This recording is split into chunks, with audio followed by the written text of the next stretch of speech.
loyal viewers and Triforce faithful.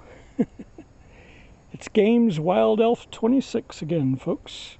And it is your friend once again, Wild Elf 26, here at Games Wild Elf 26.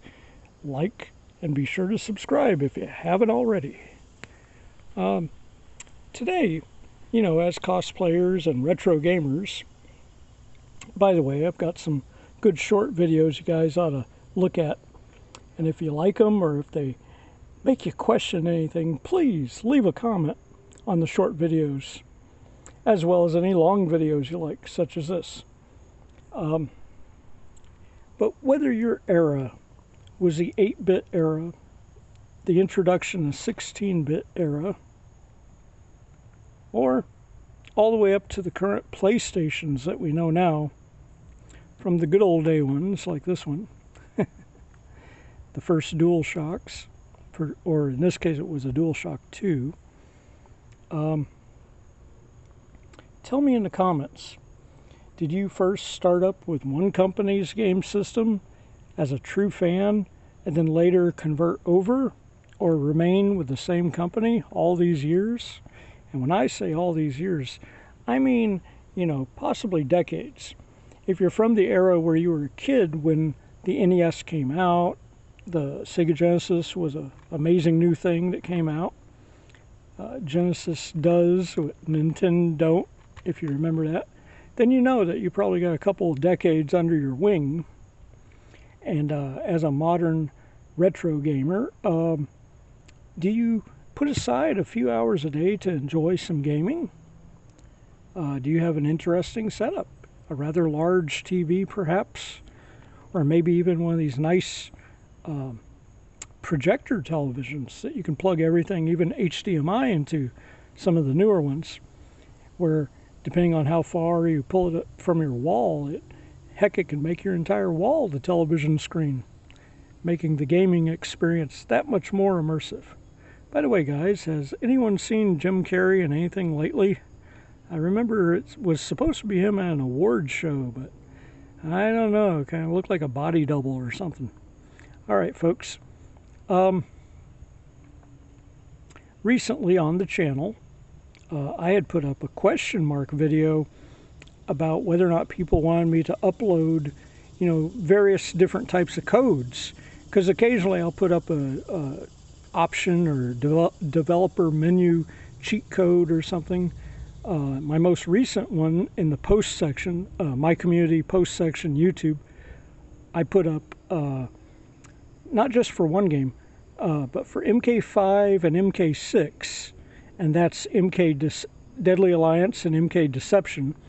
I put up a complete fatality move list for each fighter, for each one of those games. So if you don't know that that's up there, then please go check it out.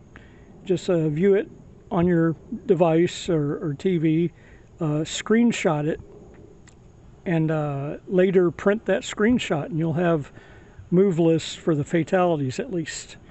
All right, folks. By the way, YouTube is known for its long video content, and I try to be a promoter of YouTube long video content. So I make a fair share of long videos. If you haven't seen some of my long videos, then please scroll down my backlog, enjoy the early ones at the start of the Games Wild Elf channel, all the way to the recent ones. And some people happen to enjoy my walk and rant little mini-series that I've been doing for a while now. Amazing YouTubers out there like Mr. Mod, Slipstream GT, Captain Frugal Reviews, he's awesome, and my good buddy Ron the Peculiar One. If you haven't seen his channel, you should check him out too. I also like to check out the people that make outlandish controllers or improvements to controllers, or even portable systems out of machines that were not portable. The console customizers, I call them. Mr. Mod Slipstream GT is one of those. He's a very good one, very talented. And Jonathan Wild, aka Hellraiser He's made some really good portable Dreamcasts as well as portable N64s.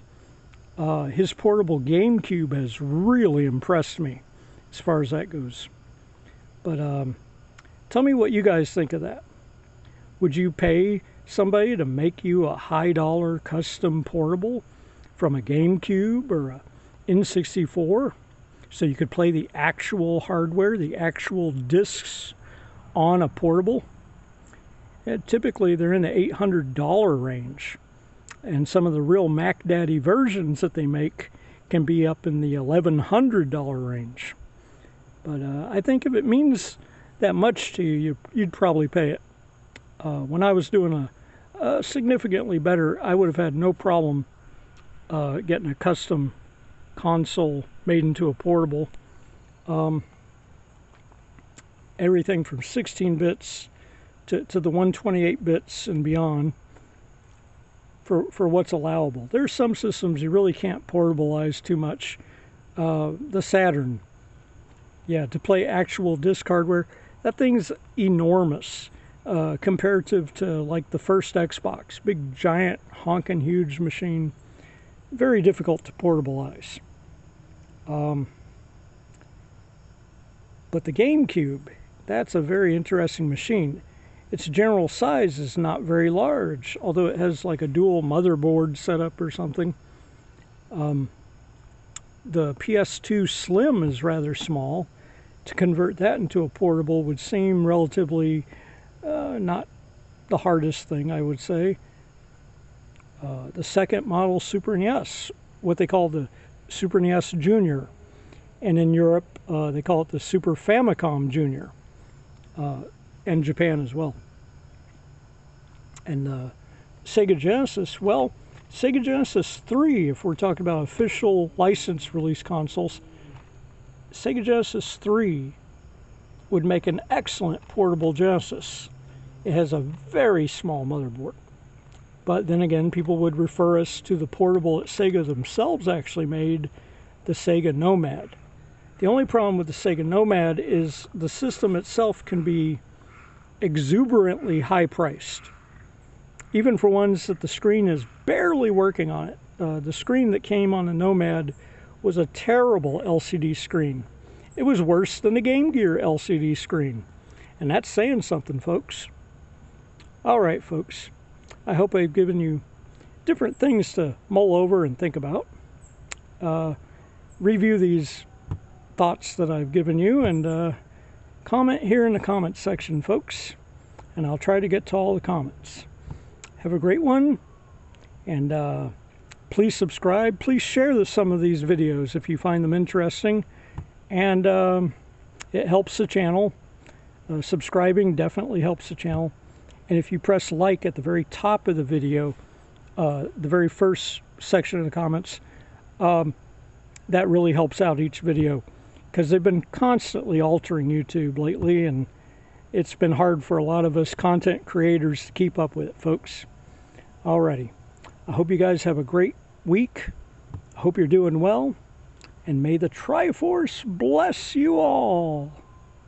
Alrighty. Games Wild Elf channel, folks. All right.